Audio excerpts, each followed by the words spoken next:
Entonces, hermanos, vamos a comenzar. Dando inicio a la predicación del día de hoy en Marcos capítulo 1, versos 16 al 20, el título de la predicación es El llamado a seguir a Jesús. El llamado a seguir a Jesús. Ahora, yo quiero iniciar la predicación mencionándoles algo que yo escuché en un documental de la Segunda Guerra Mundial. Ya estaban entrevistando a los veteranos de guerra de la Segunda Guerra Mundial.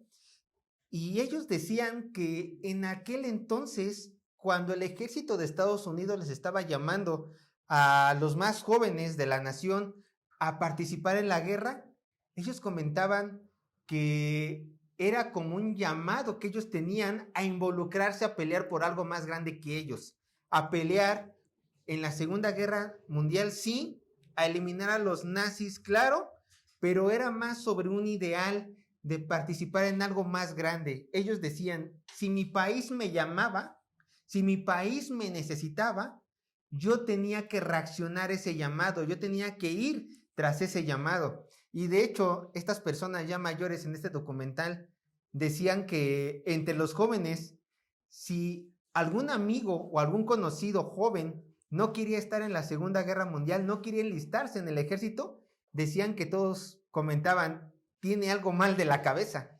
Este hombre le pasa algo. ¿Por qué no quiere ir a pelear por su nación, por su familia, por la justicia y los ideales de aquel entonces, ¿no? Bueno, que están vigentes en la palabra de Dios, pero ellos decían que había algo mal dentro de ellos y no querían hacer caso a este llamado. Lo mismo podemos decir nosotros en el cristianismo, que cada vez que a alguien se le habla de Cristo Jesús y se le extiende la mano para venir a este gran reino, venir a esta gran familia, algo anda mal si ellos no hacen caso a este llamado. Algo anda mal en sus mentes si no atienden el llamado de venir en pos de Jesús. Por eso el día de hoy veremos el llamado de Jesús a sus escogidos y cómo los escogidos responden a este llamado. Veremos el llamado de Jesús a sus escogidos y cómo los escogidos responden a su llamado. Les quiero presentar el bosquejo, pero antes vamos a leer el texto para que tengan una idea. Dice Marcos capítulo 1, versos 16 al 20. Dice así la palabra de Dios. Andando junto al mar de Galilea, vio a Simón y a Andrés su hermano, que echaban la red en el mar, porque eran pescadores. Y les dijo Jesús, venid en pos de mí, y haré que seáis pescadores de hombres. Y dejando luego sus redes, le siguieron. Verso 19. Pasando de allí un poco más adelante, vio a Jacobo, hijo de Zebedeo, y a Juan, su hermano, también ellos en la barca que remendaban las redes. Y luego los llamó, y dejando a su padre Zebedeo en la barca con los jornaleros, le siguieron. Vean el punto número 1 del bosquejo. Punto número 1, Jesús llama a sus escogidos, versos 16 y 17. Punto 1, Jesús llama a sus escogidos, versos 16 y 17. Punto número 2 del bosquejo, Jesús les da un propósito a los que llama, verso 17, en la última parte. Jesús les da un bosquejo a los que llama, verso 17. Punto número 3 del bosquejo, los escogidos atienden el llamado de Jesús, verso 18.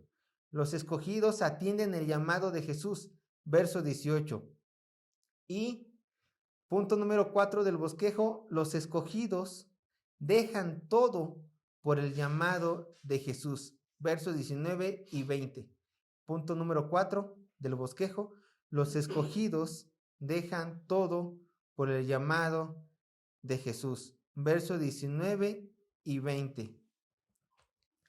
Vamos a nuestro punto número 1 del bosquejo. Jesús llama a sus escogidos y vamos a ver del verso 16 hasta la mitad del verso 17.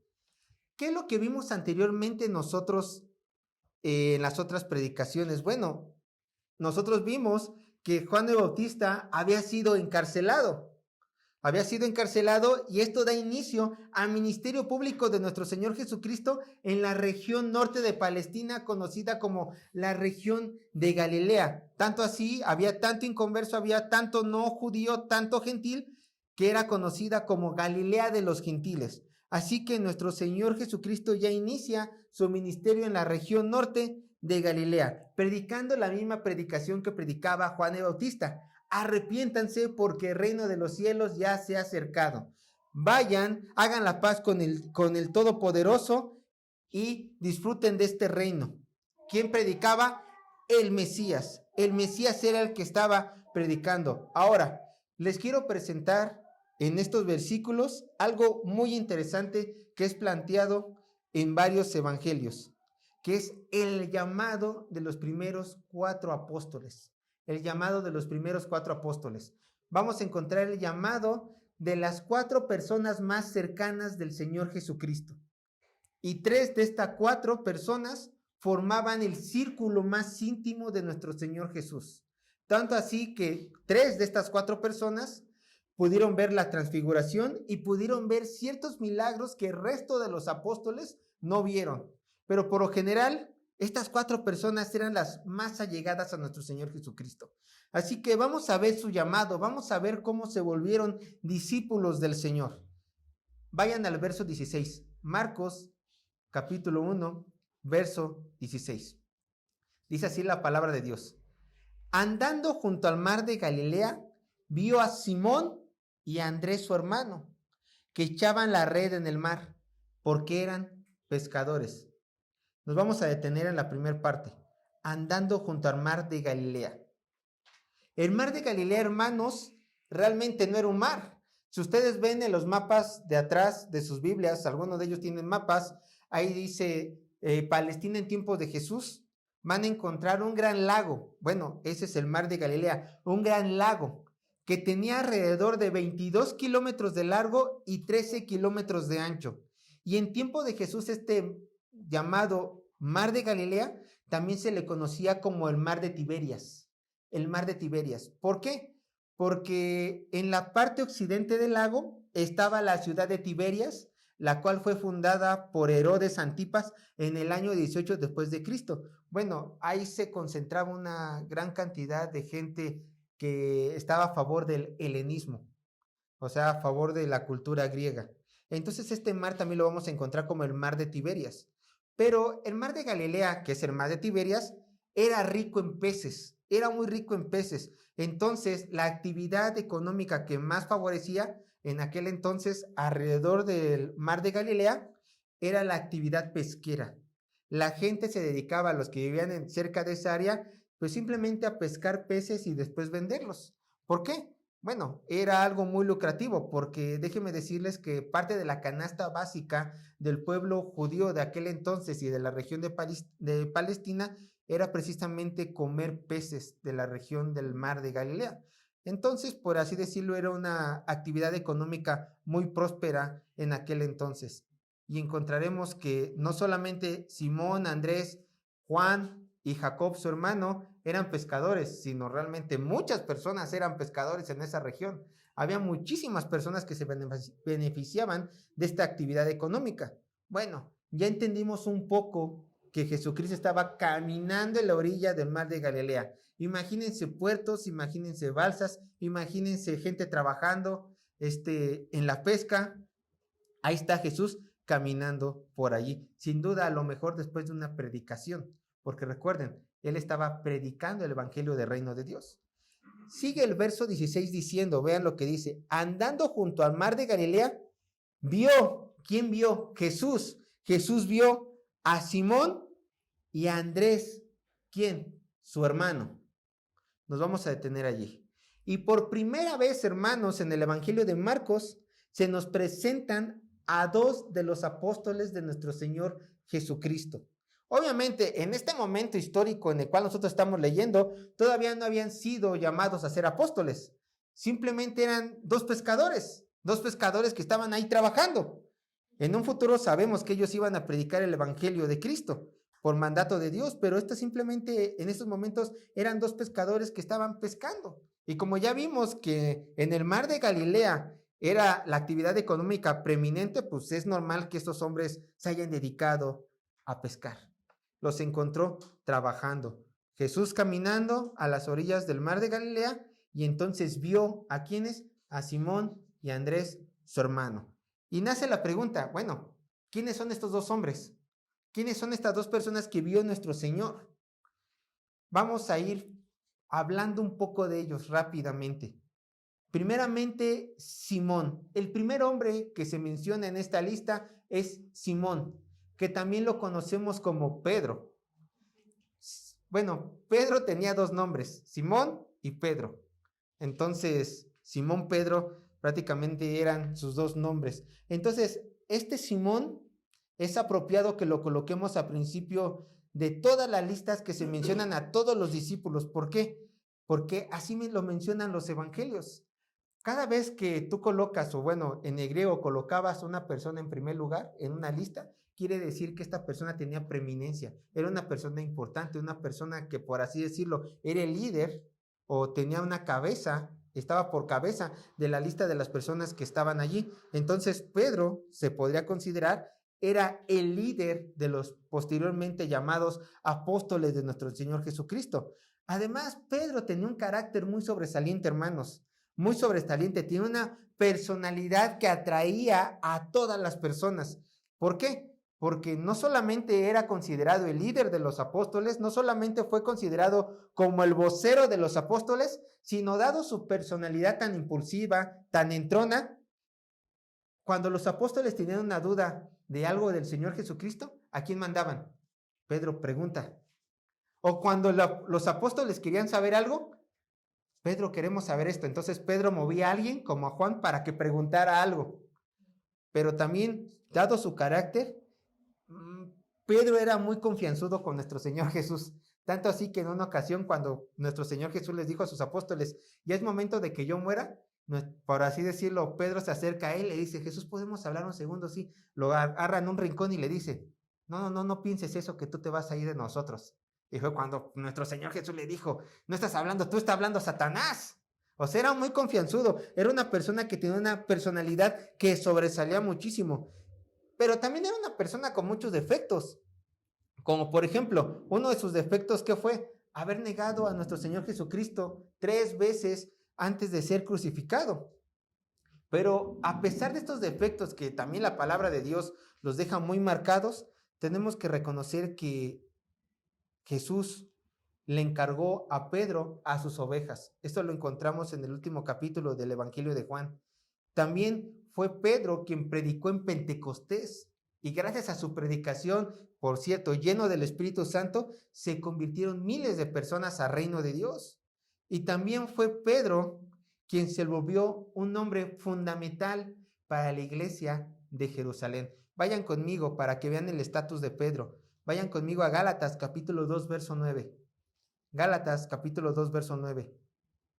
Aquí, entrando un poco en contexto, Pablo está diciéndole a los Gálatas por medio de esta carta que la iglesia de Jerusalén lo había aceptado a él como un apóstol de Jesucristo enviado a los gentiles.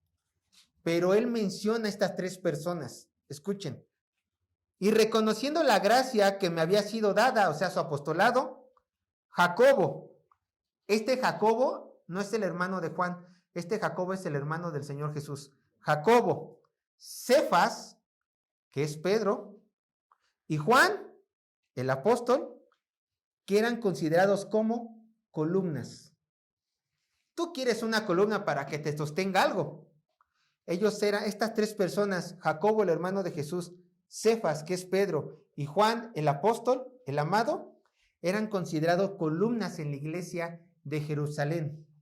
Entonces estas personas que eran considerados columnas, líderes preeminentes, les dijeron apóstol Pablo, reconocemos tu apostolado, ve a los gentiles. De hecho, esto le dijo Pedro, quisiera que él fuera a los gentiles.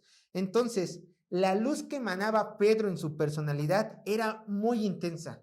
Era fácil que Pedro opacara a los demás apóstoles dado su personalidad. Pedro era una persona muy dotada para el ministerio pastoral público, pero este no era el caso de su hermano Andrés. Su hermano Andrés no era una persona que sobresalía de los 12 apóstoles. Claro que Andrés formaba parte de los apóstoles, terminó formando parte de los apóstoles, pero a diferencia de su hermano Pedro, que por cierto también lo mencionan primero a él en la lista, dándonos a entender que Pedro era el mayor, a diferencia de Pedro que sobresalía en el escenario, Andrés trabajaba siempre tras bambalinas, era mucho más discreto que su hermano Pedro, mucho más discreto. Bueno, tenemos nosotros que entender una cosa, hermanos.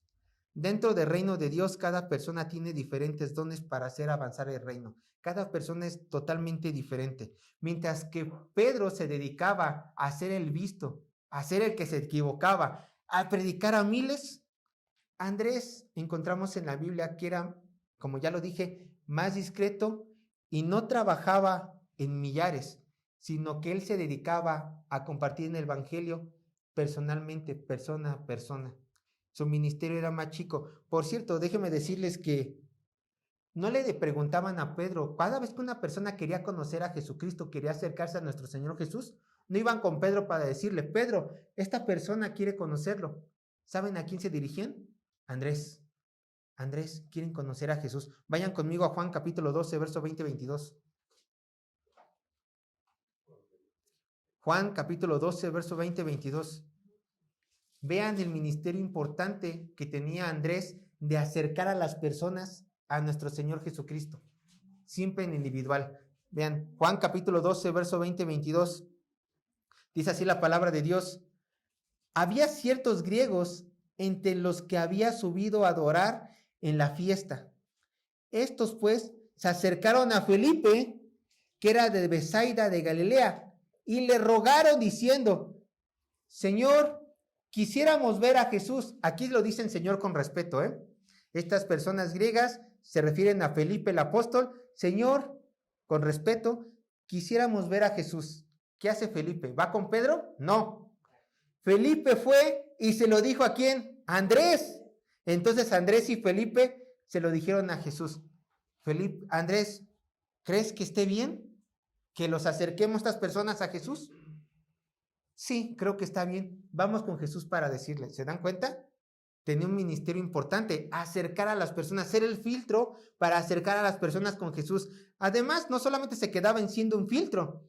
¿Saben cuál es uno de los mayores frutos evangelísticos de Andrés? ¿Saben cuál es uno de los mayores frutos evangelísticos de Andrés? De predicar el evangelio en persona. Yo se los digo, su hermano Pedro. Andrés fue el que acercó a su hermano mayor Pedro a los pies de Jesucristo. ¿Cómo? Esto lo encontramos en Juan capítulo 1, verso 40-42.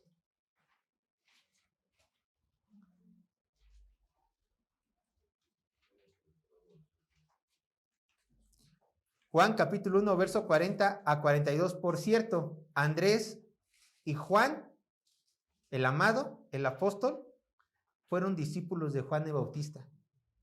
Y vean lo que dice. Andrés, hermano de Simón Pedro, o sea, Simón Cefas, Simón Pedro, era uno de los dos que habían oído a Juan el Bautista, y habían seguido a Jesús. Y halló primero a su hermano Simón y le dijo, escucha lo que Andrés le dijo a Simón, a Pedro, hemos hallado al Mesías, que traducido es el Cristo. Y le trajo a Jesús. Y mirándole Jesús dijo, tú eres Simón, hijo de Jonás, tú serás llamado ¿cómo? Cefas, que quiere decir Pedro. Ahí está. ¿Qué es lo que hizo Andrés? Andrés estaba con Juan el Bautista. Juan el Bautista señala a Jesús como el Mesías. Andrés va con Jesús. Andrés y Juan van con Jesús. Y después Andrés dice que encuentra primero a su hermano Pedro, a Cefas, y le dice, hemos encontrado al Mesías, te lo quiero presentar.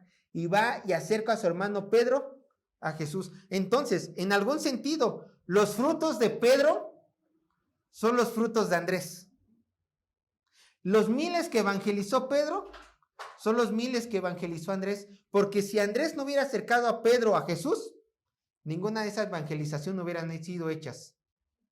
Ahí tenemos a un hombre que en lugar de evangelizar a miles, evangelizaba en personal, a uno, a uno, a uno.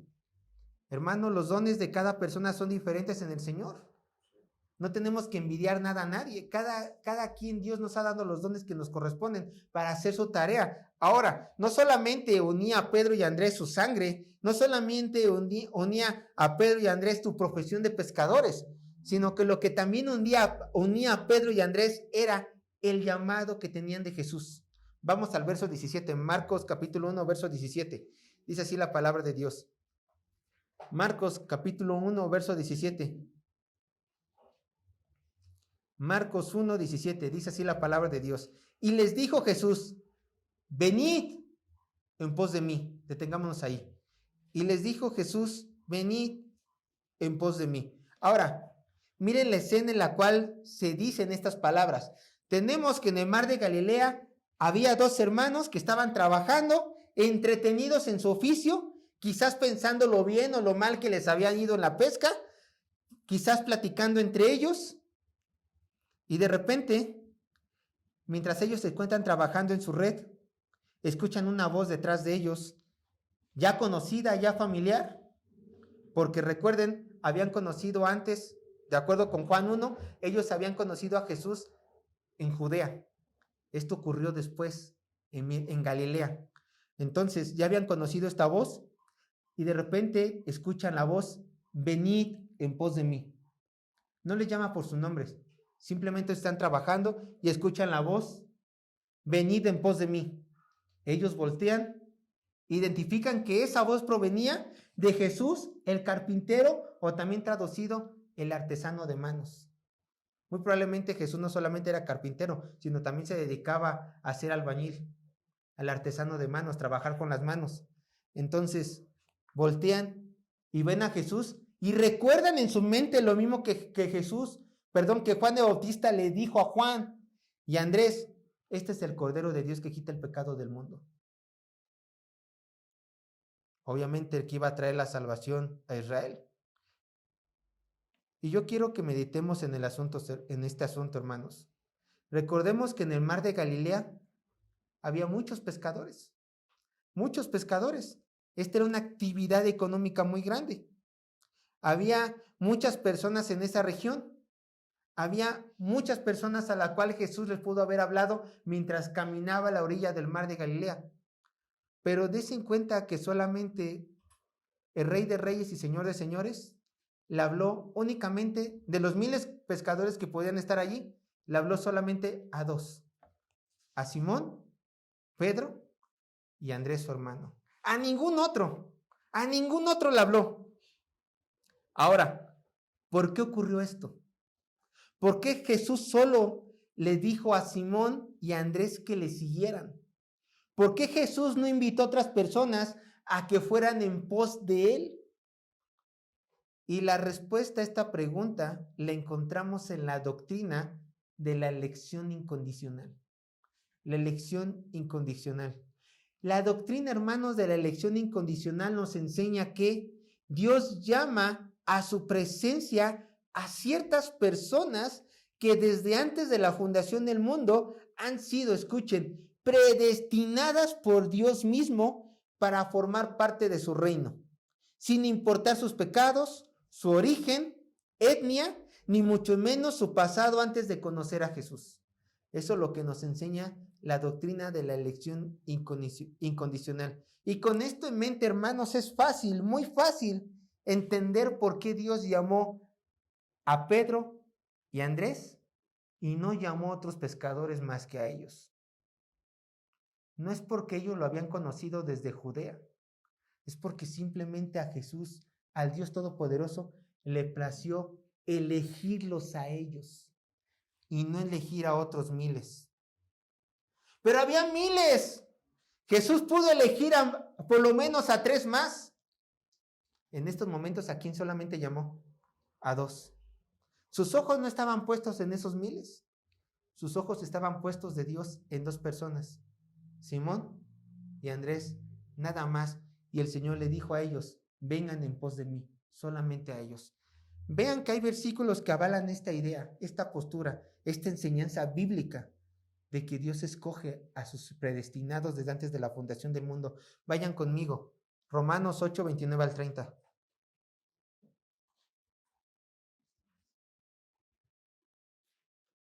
Romanos 8, 29 al 30.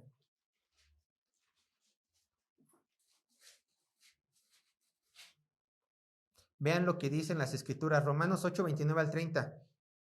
Escucha.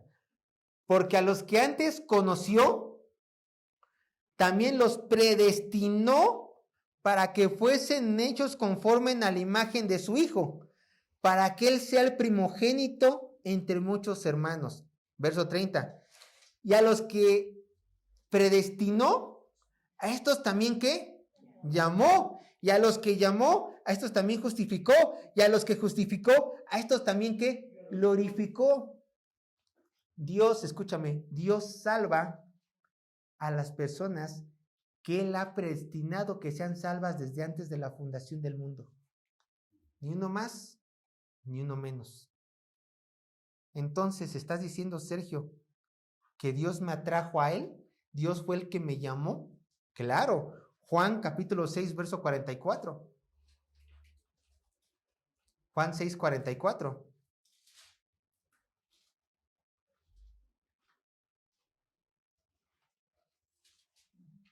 Juan 6, 44 dice así la palabra de Dios. Juan 6, 44. Ninguno, escuchen, ninguno puede venir a mí si el Padre que me envió no le trajere, y yo lo resucitaré en el día postrero. Para que una persona pueda llegar al Padre, el Padre necesita haberle dado a esa persona a Cristo. En otras palabras, desde antes de la fundación del mundo, el Padre tuvo que haber dicho: tú, Sergio, pongan su nombre, eres de mi Hijo, Él te llamará, Él te va a llamar. Espera ese llamado. Ahora, quiero que ustedes vean este llamado como una muestra de amor, de bondad y de sabiduría por parte de Dios, para haber escogido a unos cuantos para salvación. A la luz de las Escrituras, esto nos muestra todos estos atributos de Dios. Y a lo mejor en medio de esta explicación alguien podrá decir: pues yo no creo que sea así. Yo no creo que este llamado sea una muestra de amor de parte de Dios ni de su bondad. Porque si Dios realmente fuera bondadoso y Dios realmente fuera amoroso, lo que Dios tendría que haber hecho es llamar a todos para que fueran salvos. Es llamar a todas las personas del mundo para que estuvieran con Él en el reino de Dios. Dios es un Dios injusto, porque no llama a las personas al cielo como a mí me llamó. Ahora, yo quiero decirte que Dios no es injusto. ¿Por qué? Porque hay pecado en ti. Hay pecado en ti. Tú tienes el pecado original. Entonces, si Dios fuera justo, tendría que enviarte a ti al infierno, porque es lo que tú te mereces. ¿Cierto? Ve lo que dice la palabra de Dios. Y todos nosotros, todo ser humano, somos lo que dicen estas porciones de las Escrituras. Romanos capítulo 3, verso 10 al 12. Léanlo conmigo. Romanos capítulo 3, verso 10 al 12.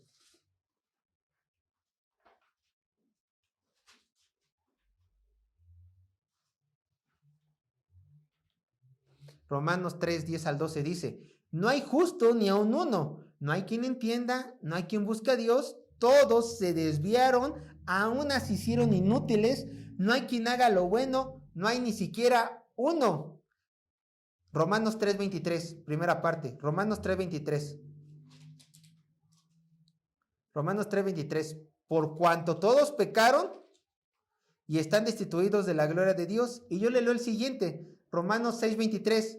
Porque la paga del pecado es muerte. Hermano, quiero que entiendas esto. La realidad del hombre es que el hombre es pecador. Y por ser pecador, no busca a Dios, no cumple su palabra, no le obedece, no busca glorificarle. Y porque no busca glorificarle y porque busca su pecado, este ha sido destituido, apartado de Dios y ahora merece ir al infierno.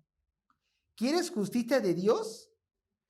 La justicia y la santidad de Dios exigen que el pecador sea condenado, que sea juzgado por sus delitos y pecados. Pero entonces, si toda la humanidad tenía que ir al infierno por sus pecados, y Dios siendo justo tenía que condenarle en el infierno, ¿qué es lo que Dios hizo con su amor y su misericordia? Escogió a algunos cuantos para salvación. Le dijo a algunos cuantos, vengan a mi reino. Yo te llamo a ti. Quiero que tú seas parte de mi reino. Y entonces Dios en su amor y en su misericordia empezó a salvar a algunos cuantos. Pum, pum, pum, pum, pum, pum, pum, pum, pum. Formando la iglesia de Cristo. ¿Por qué? Porque alguien ya pagó por nuestros pecados, que es Cristo Jesús.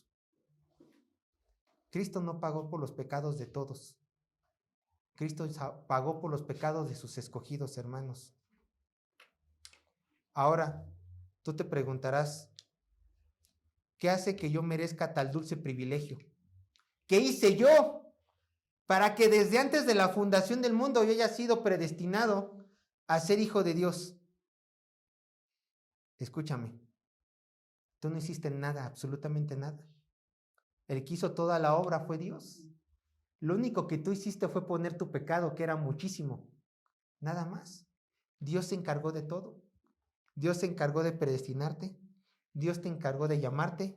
Dios se encargó de poner anhelos santos en tu corazón para que le siguieras. Dios se encargó de morir en la cruz por tus pecados. Tú no hiciste absolutamente nada, porque tú eras merecedor de la ira de Dios. Dios lo hizo todo por ti. Vayan a Efesios capítulo 2, verso 8 y Efesios capítulo 2, verso 8 y 9.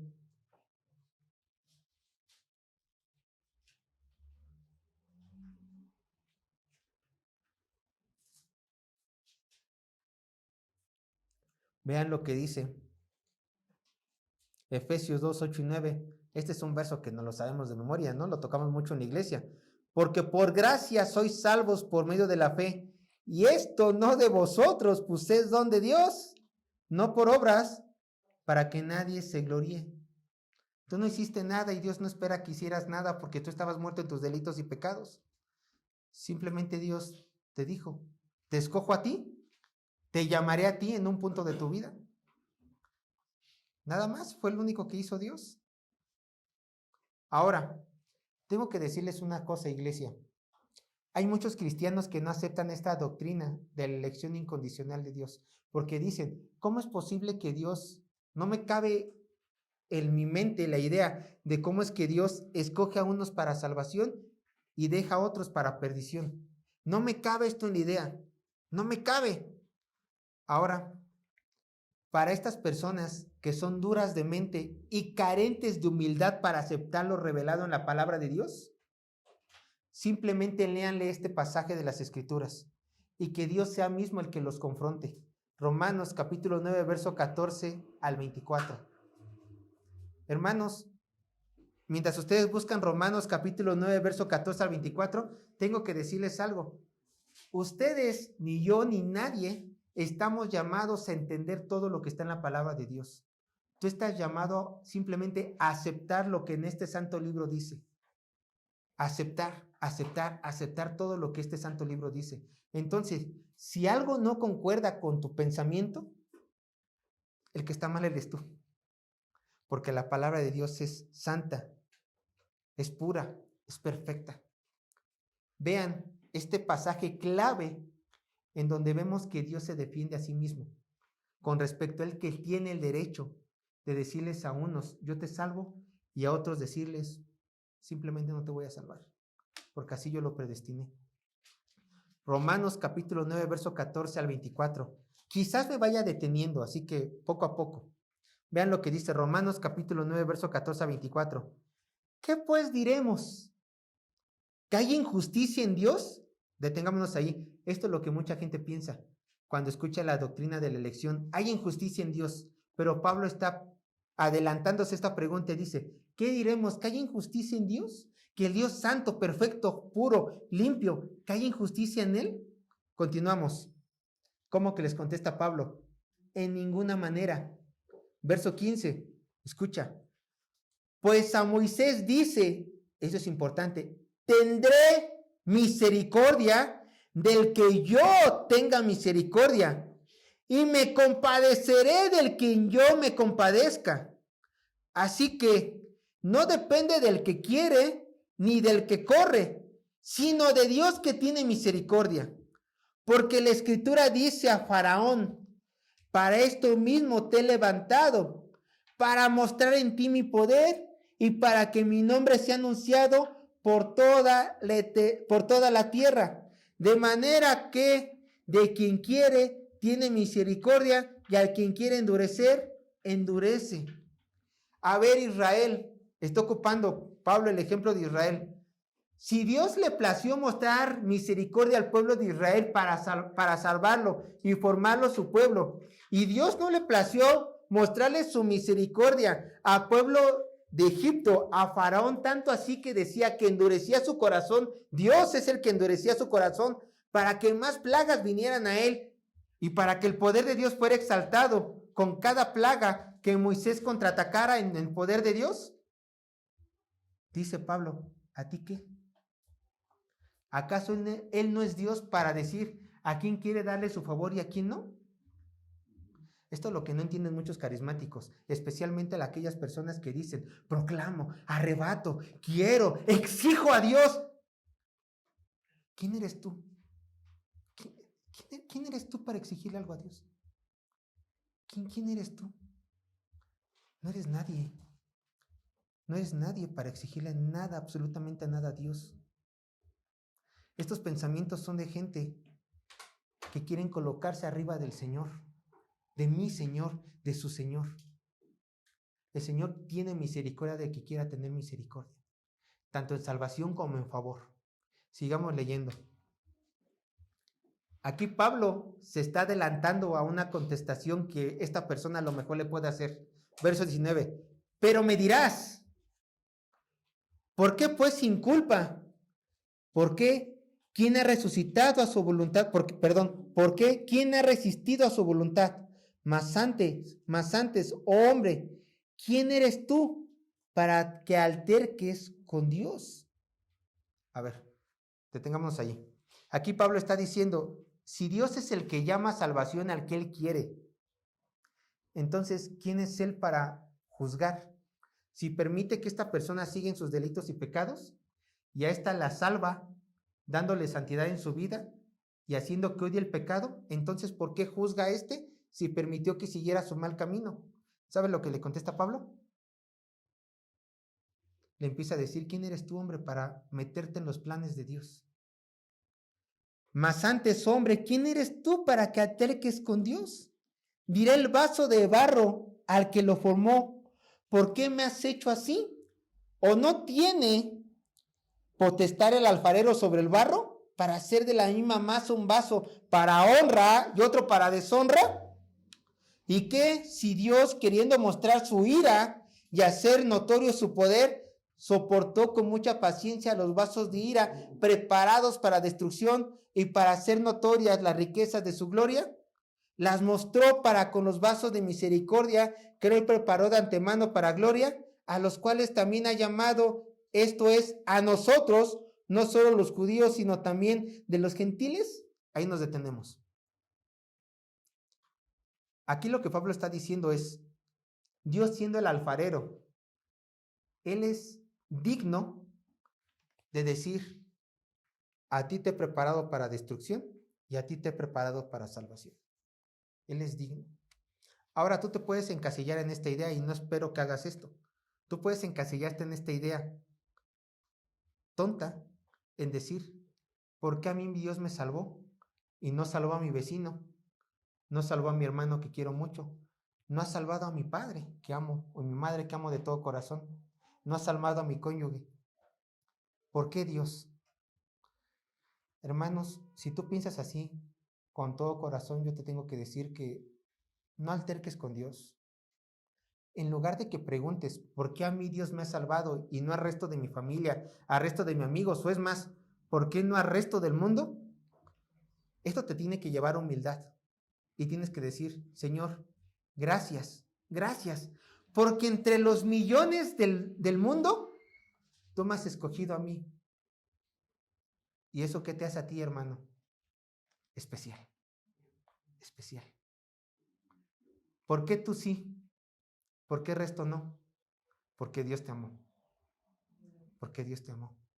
Eso te tiene que sentir especial. ¿Tú ves mejores personas que tú en todos los días? Yo veo personas mejores que yo.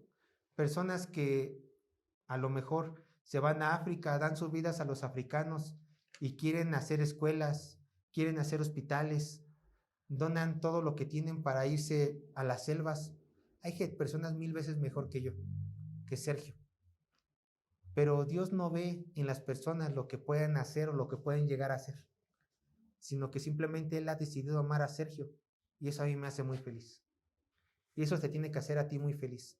Que independientemente de lo que fuiste, lo que eres y lo que serás, Dios ha decidido amarte a ti sobre otras personas que son 1000 veces mejores que tú. Esto te tiene que traer paz y consuelo a tu alma.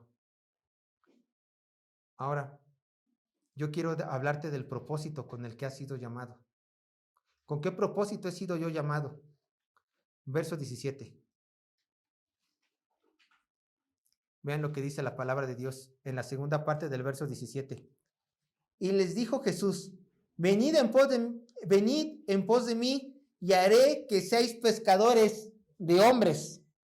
A ver, en el contexto, Jesús está hablándole a Pedro y a Andrés a que vengan a su ministerio para que sean sus discípulos y en un futuro puedan ellos ser pescadores de hombres. En el contexto así se está hablando, para que puedan ser lo que ya vimos en Hechos, apóstoles, y prediquen a todas las naciones. Ese es el contexto. A la luz del contexto, los está llamando al trabajo del ministerio. Les está diciendo: dejen la pesca, dejen de estar trabajando, pescando peces, y vengan a ser pescadores de hombres en el ministerio.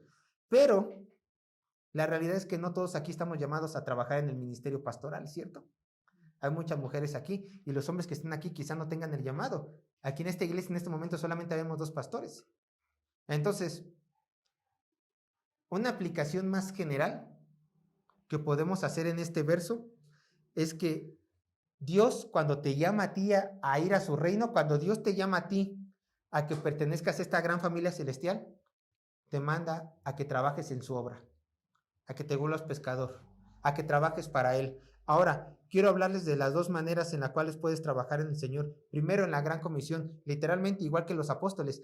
El ser pecadores de hombres no solamente es un privilegio para los apóstoles o para los pastores o para los que tienen el llamado de ser evangelistas. Todo mundo tiene que trabajar en la obra de la gran comisión, llamando a personas para que se arrepientan y vengan al reino de Cristo. Tú tienes que estar ya trabajando en la gran comisión. Tú tienes que hablarles de otras personas de Cristo y decirles: ven, te invito a formar parte de esta gran familia. ¿Por qué? Porque Dios quiere que todas personas se arrepientan y que vengan al conocimiento de Él. Quiere que tú te arrepientas de tus pecados y que formes de esta gran familia. Entonces, tú eres un embajador de Cristo. Yo te leo este pasaje, espero que lo anotes y que lo aprendas. Segunda de Corintios 5:20, escucha lo que tú eres en Cristo Jesús, cuando has sido llamado a Él, obviamente predestinado. Segunda de Corintios 5:20, dice así la palabra de Dios. Así que, escucha, somos embajadores en nombre de Cristo, como si Dios rogase por medio de nosotros. Os rogamos en nombre de Cristo, reconciliaos con Dios. Este es tu trabajo. Rogar como si Dios estuviera rogando. Decirle a las personas: ven a Cristo, ven a Cristo, ven a Cristo, ven a Cristo. Porque esta es parte de la gran comisión. Tú no estás exento a esto. Tú tienes que trabajar. Si has sido llamado por Dios para estar en su reino, también has sido llamado por Dios para que evangelices y te vuelvas pescador de hombres. Predícales, predícales, predícales.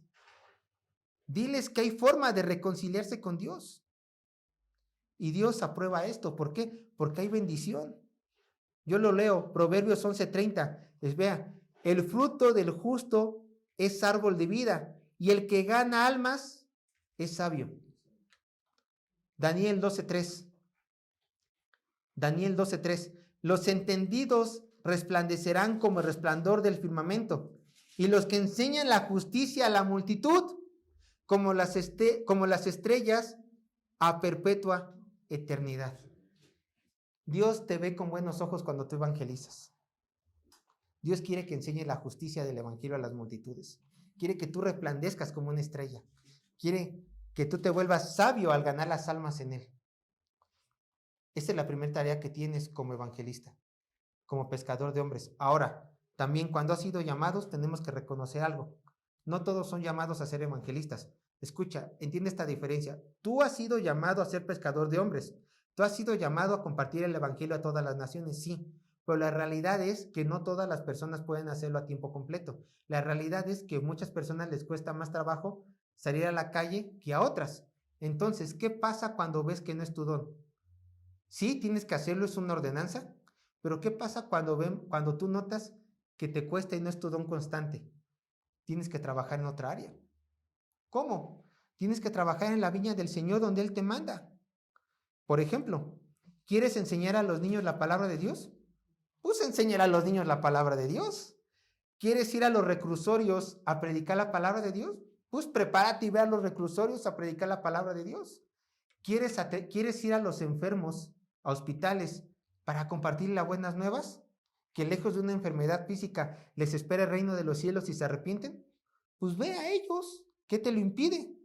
Ve. ¿Quieres repartir pan a los más necesitados en la calle sin olvidar predicarles el evangelio?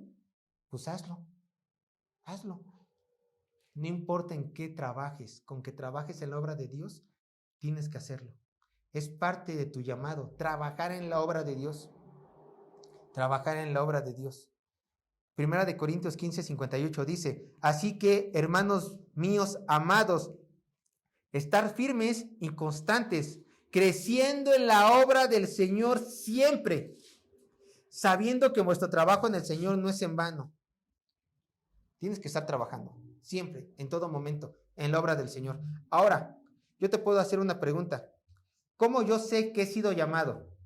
¿Cómo yo sé que he sido llamado por Dios? Esta pregunta es muy importante. ¿Por qué? Porque si Sergio ha estado diciendo por medio de la palabra de Dios que los que son llamados han sido predestinados y son los que son llamados a ir al cielo y no ir al infierno, porque el favor de Dios se reposa sobre ellos, ¿cómo sé que yo he sido llamado? ¿Cómo yo sé que yo he sido llamado? ¿Cómo sé que realmente soy un genuino cristiano?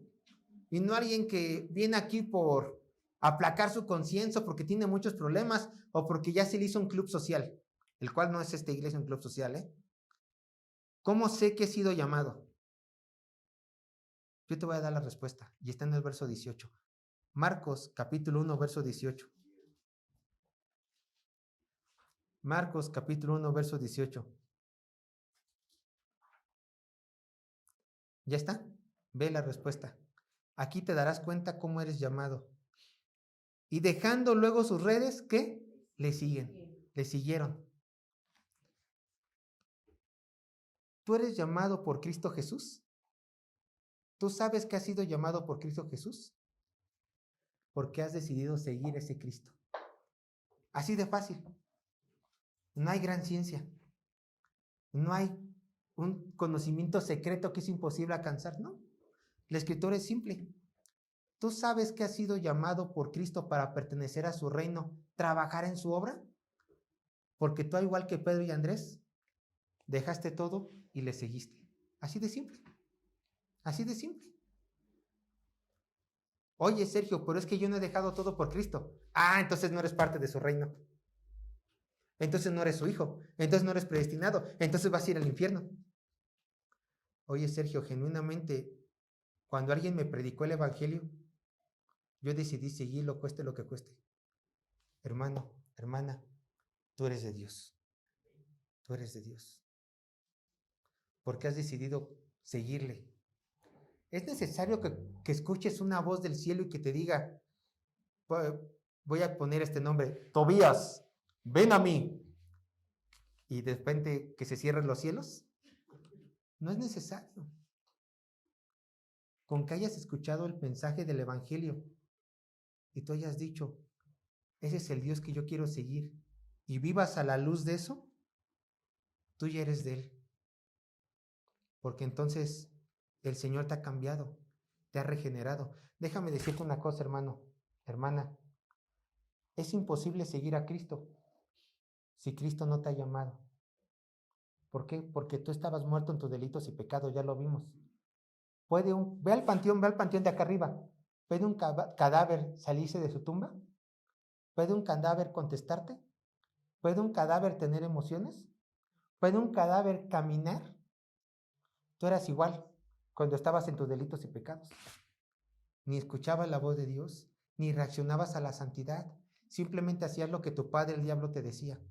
Pero ahora que Dios te ha llamado por medio de su evangelio y te ha dicho, tú eres mío, ven y sígueme, Dios te puso una nueva vida, te puso un nuevo corazón, te levantó de los muertos y ahora tú reaccionas al pecado porque te duele pecar, reaccionas a la santidad porque buscas hacer la voluntad de tu Padre y sigues el camino, caminas por tu propia cuenta y sigues el camino de santidad que Él te ha señalado que sigas, el camino de Cristo. Por eso es imposible que alguien siga a Cristo si no ha sido predestinado, llamado, redimido, regenerado por Él. Es imposible. No busques más otra respuesta. Tú sigues a Cristo. Tú sabes que eres llamado por Él. Tú sabes que has sido predestinado por Él. Porque es tu deleite seguirle. ¿No te deleitas en Dios? ¿No amas la santidad? ¿No quieres obedecerle? Perfecto. Pasarás una eternidad en el infierno. Yo te invito a que te arrepientas y que creas en Cristo Jesús. Porque Él es bueno, misericordioso. Y dice Él en su palabra que Él está presente, se lo estoy parafraseando, que Él está dispuesto a ayudar a aquellos que le van a buscar de todo corazón. Lo vimos con Daniel en la reflexión bíblica. En el momento que una persona de todo corazón dispone su alma a humillarse a Él, Dios responde, yo quiero salvarte. Eso es lo que Dios quiere. Te voy a dar unos versículos rápido.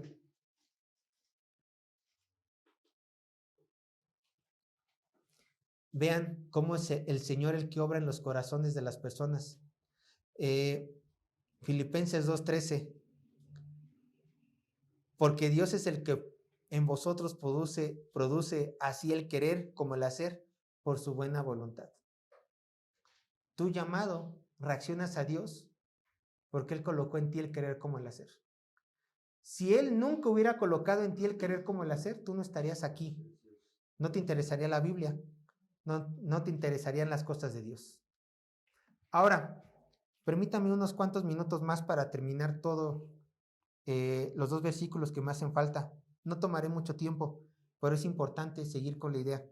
De acuerdo con los versículos 19 y 20, Jesús no solamente le habló a Simón y Andrés. Jesús le habló a otras 2 personas más para que trabajaran en el ministerio y para que nosotros pudiéramos ver el llamado de Dios. Le llamó a Jacobo y a Juan, hijos de Zebedeo. De entre miles, en esta ocasión Jesús habló solamente a 4 personas. Vean lo que dice el verso 19. Y vamos a aprender grandes verdades que es importante tener en claro si es que hemos decidido seguir a Cristo, si es que realmente hemos escuchado ese llamado de pertenecer a sus filas. Marcos capítulo 1, verso 19, dice así la palabra de Dios. Pasando de allí, un poco más adelante, vio a Jacobo, hijo de Zebedeo, y a Juan su hermano, también ellos en la barca que remendaban las redes. A ver, aquí encuentra a otros apóstoles.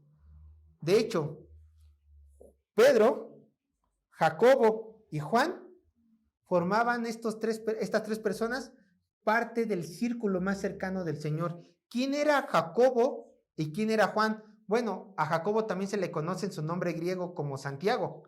Estos eran conocidos como los hijos de Zebedeo, pero después mi Señor le puso por sobrenombre, por apodo, los hijos del trueno. ¿Por qué?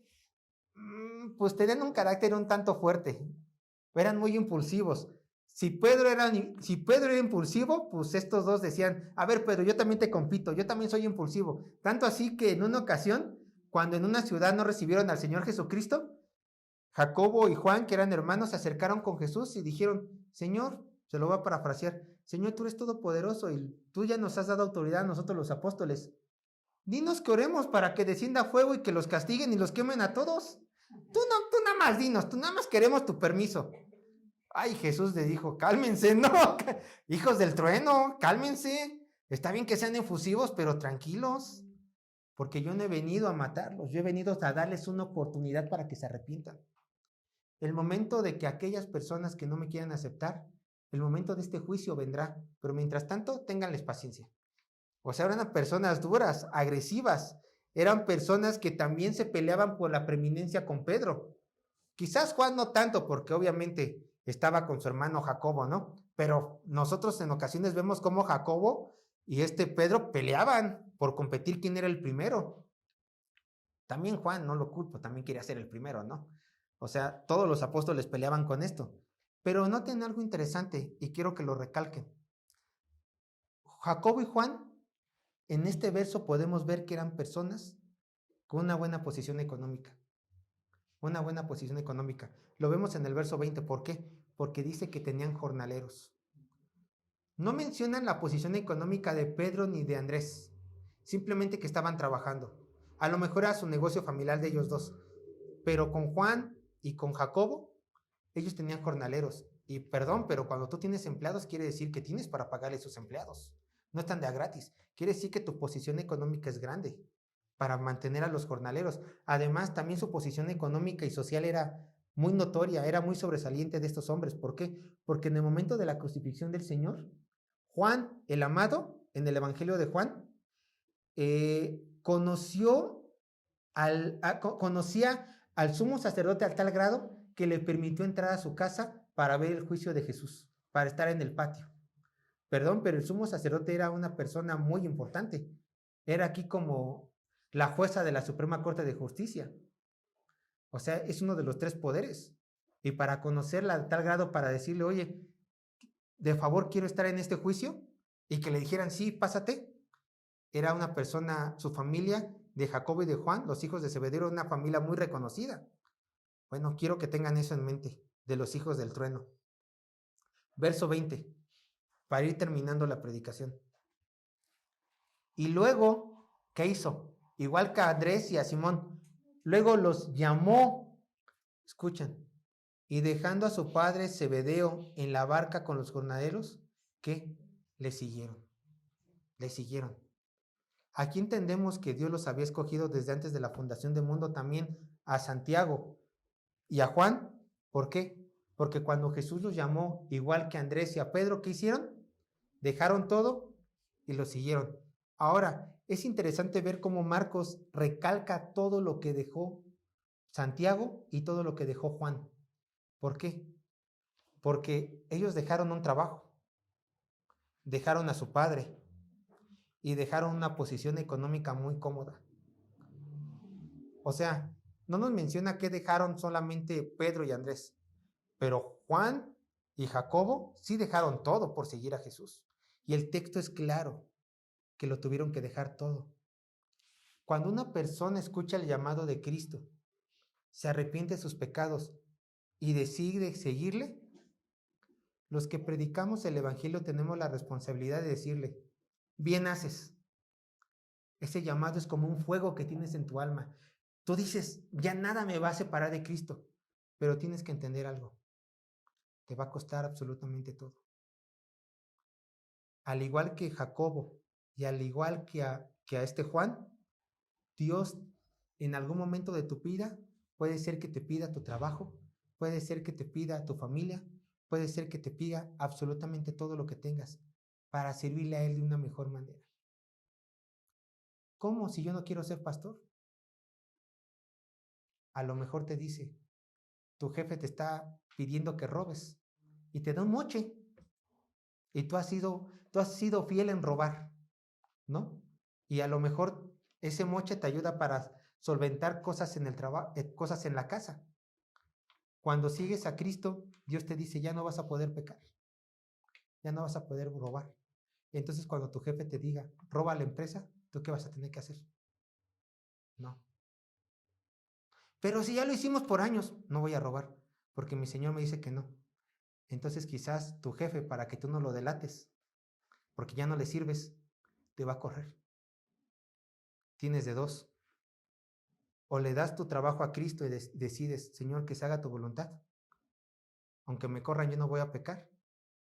O sigues con tu pecado. Pero recuerda esto, Dios te pide todo de ti. Te pide todo de ti.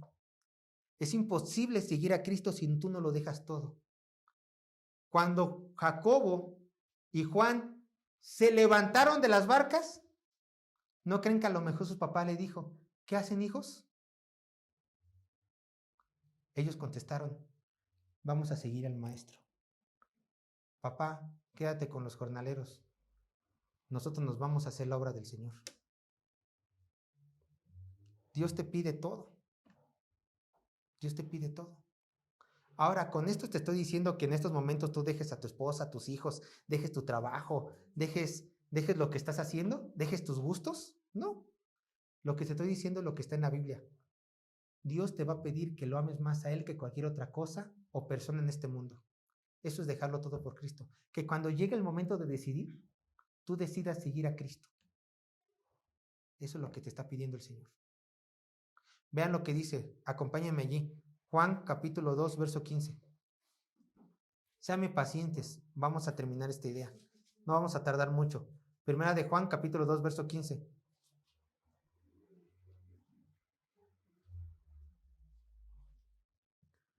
Primera de Juan capítulo 2, verso 15. Dice así la palabra de Dios. No améis al mundo ni las cosas que están en el mundo. Si alguno ama al mundo, el amor del Padre no está en él.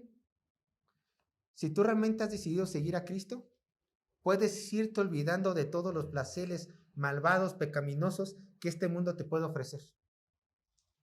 Porque si tú amas más al mundo, el pecado que ofrece este mundo, más de lo que puedes amar a Dios, no eres de Él. Dios te pide que lo ames más a Él de lo que puedes amar este mundo. Mateo 10, 37 a 39.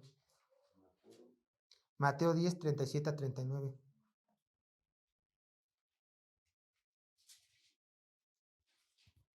Mateo 10, 37 a 39.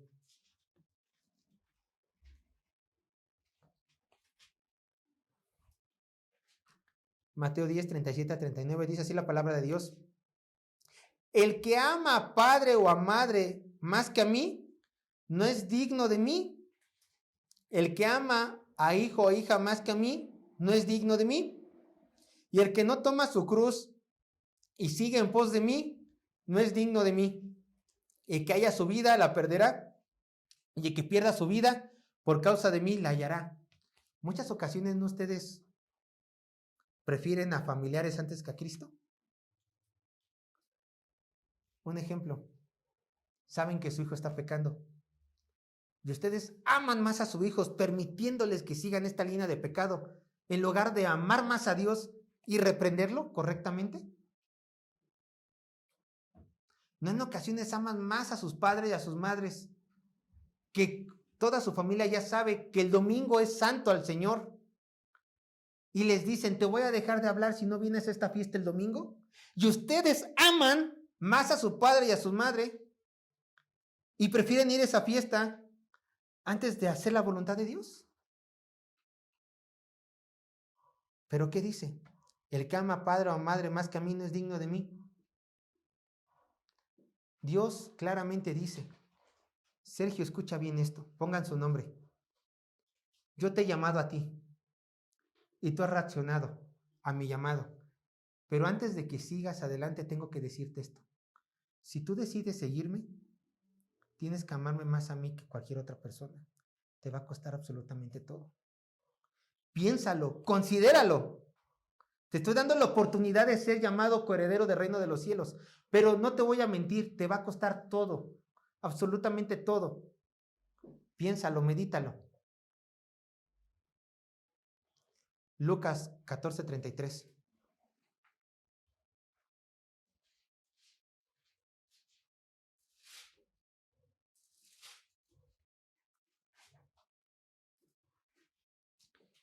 Lucas 14:33 dice, Salud. Salud. Lucas 14:33 dice, así pues, cualquiera de vosotros que no renuncia a todo lo que posee, escucha, no puede ser mi discípulo. No puede ser mi discípulo. Oye, Señor, pero yo no puedo renunciar a esto. Yo te he llamado. Yo te he dado la oportunidad. ¿No quieres renunciar a las cosas de este mundo? Posesiones, familia. ¿No quieres a mí amarme más que cualquier otra cosa? No puedes ser mi discípulo. Pero es que voy a la iglesia, es que leo la Biblia. ¿Pero amas más algo en tu corazón que a mí? No puedes ser mi discípulo. ¿Quién eres tú, hacedor de maldad? Yo no te conozco. Te van a decir eso en el día del juicio. Entonces, seguir a Cristo lleva un precio. Dejarlo todo. Dejarlo todo por Cristo. Ahora, habrá personas que digan, ¡ay, caramba, Sergio! Estas son palabras duras de Cristo. ¿Quién va a poder seguir a Jesús cuando Él nos pide todo por seguirlo a Él? Y yo les voy a contestar, pues sí, son duras palabras. ¿Quién va a poder seguir a Cristo cuando Él pide todo? Nadie puede cumplir con esto, a excepción que realmente sea un llamado, un predestinado por Dios. ¿Por qué? Porque cuando el Señor te dice, te llamo, tú reaccionas y Él te dice, considera esto, Sergio, te voy a pedir todo. ¿Estás consciente de esto? ¿Saben lo que hacen los verdaderos hijos de Dios? Lo mismo que hizo Pedro, lo mismo que hizo Andrés, lo mismo que hizo Jacob, lo mismo que hizo Juan. Sí, Señor, lo quiero dejar todo por ti, porque yo veo que tú eres más valioso que cualquier cosa de este mundo. Lo dejo todo. Permíteme, escucha, permíteme seguirte. Por favor, dame el privilegio de ser tu discípulo, porque estoy dispuesto a dejarlo todo cuando me lo pidas, como me lo pidas. Obviamente solamente los que digan esto realmente son los hijos de Dios. Porque en una ocasión, cuando una persona le preguntó a Jesucristo que cómo iba a ganar el reino de los cielos, un joven rico, ¿qué fue lo que el Señor le dijo? ¿Has cumplido con la ley y los profetas? Sí, muy santo el Señor. Sí, yo cumplo con todo. Ah, bien haces. Pero hubo algo específico que a él le pidieron, a él. Nos puede Dios pedir cualquier otra cosa a nosotros, pero él le dijo, vende todo lo que tienes, dalo a los pobres, ven y sígueme. ¿Qué es lo que hizo este señor? Dice la palabra de Dios que triste se fue.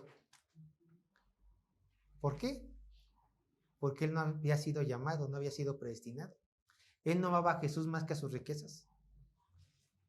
Oye, ¿Dios me va a pedir a mí que dé todo lo que gane para darlo a la iglesia? No lo sé. No lo sé. Lo único que sé que sí va a pedir que hagas su voluntad, que vivas en santidad, y poco a poco el Señor te va a pedir más cosas, claro está, conforme todo revelado en la palabra de Dios. Pero tú tienes que estar consciente que en el momento que Dios te lo pida, tú tienes que dejarlo todo. Tranquilos, no les va a pedir que se divorcien, eso Dios no pide. Pero sí pide que se casen los que están juntados, eso sí pide. Ay, ¿quieres o no quieres seguir a Jesús? Cásate. A su voluntad. ¿Me explico? Hermanos, concluyo con estas palabras. Simplemente dice Jesús. Y Jesús le dijo, ninguno que poniendo su mano en el arado mira hacia atrás es apto para el reino de Dios. ¿Has decidido seguir a Cristo porque Él te ha llamado como a estos apóstoles? ¿Has decidido dejar todo con tal de ir por esta piedra preciosa que es el Señor Jesús? Pues no seas tibio, entrégate completamente, disfruta de este Dios y verás que Él te puede hacer más que pescadores de hombres, porque ya tienes una corona celestial que te está esperando, porque Él te ha llamado a eso, a ser corredero del reino de los cielos. Aquí concluimos, hermanos, vamos a orar.